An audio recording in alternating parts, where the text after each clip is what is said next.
some more food? You order some more food? No, that's enough. No, she's getting some more food. Who? Eating balut. What does she want? Some more? We didn't even finish the crab yet. I'll finish it. Okay.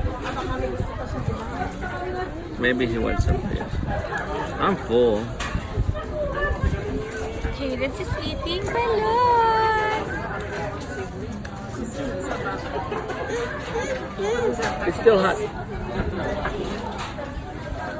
Very good. Kenton, you really don't want balut or no? Your Cadence is eating it. There's a lot of soup.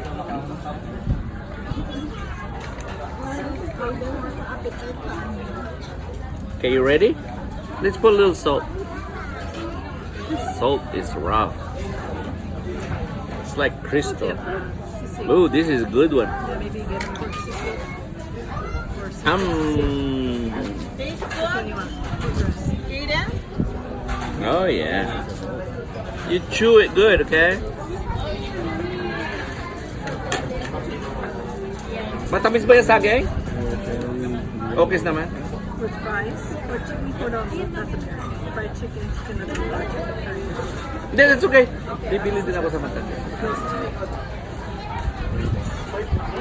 You want something French? Wait. Chicken and chips.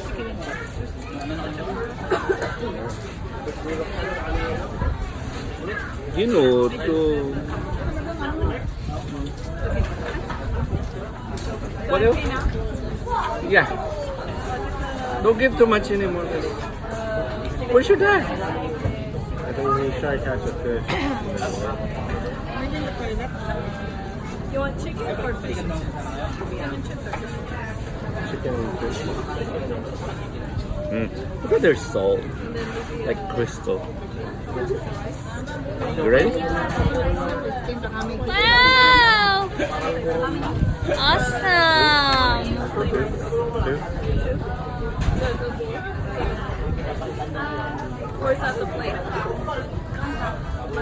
Oh, this is the good part. Ooh, why?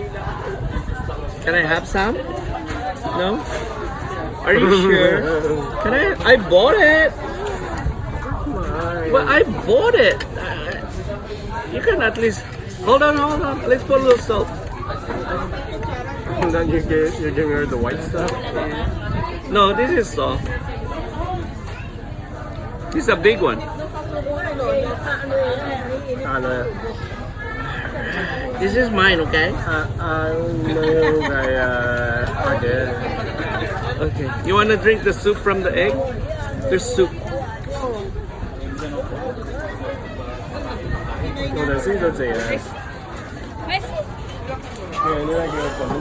Wow! Very good, Cadence! Oh, don't put too much salt. A little bit. You didn't even kiss Grandpa. How about my kiss?